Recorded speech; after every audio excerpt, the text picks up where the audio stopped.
ماضي مؤلم، حرب، دمار، وعلاقات عاطفية وبعدها انفصال، من حرمان للأمان لبناء مستقبل جديد مليء بالأمل والتفاؤل.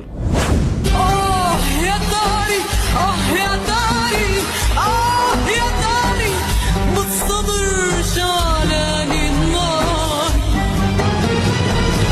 في مقابلة لمحمود ماهر على قناة الجديد تم عرض فيديو لطفل عم يتعذب وينهان، ولكن كانت المفاجأة لما محمود قال انه هالطفل هو انا، وهاد سر مخبيه من 13 سنة، بس كنت خاف احكي بسبب النظام السابق، لان اهلي كانوا موجودين لسه بسوريا، وهالشي كان مسبب لي عقدة وخوف. وبيتابع محمود وبيقول: اول صاروخين نزلوا بإدلب كانوا عبيتنا، كنا انا واخي عم نلعب، والا ما حسينا غير صرنا تحت الانقاض بعد ما امي سحبتنا للحمام بقدرة رب العالمين، وبعدها ما شفت غير دم بالأراضي بسبب إصابة أمي وأخي وإصابتي بعدة شظايا برجلي.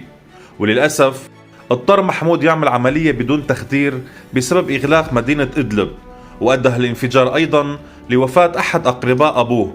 ومن خلال متابعة الحديث تم سؤال محمود عن العلاقات العاطفية في حال إذا في حدا كسر قلبه، باعتبار كان عنده تجربة سابقة. فبيقول محمود: محبة الناس بتكفيني، والتجارب بتعلم الإنسان، ولكن أنا خاب أملي، وللأسف دوما يلي قلبه طيب بيضيع، وأنا حاليا مفاتح قلبي لحب جديد. هيك كان ماضي محمود المؤلم، ويلي أنا شخصيا أثر فيني. فيا ترى كم واحد مثل محمود ماهر مر بهيك تجربة؟ ولهون بيكون وصلنا لنهاية حلقتنا لليوم. بشوفكم بحلقة جديدة من حقائق مع رامي.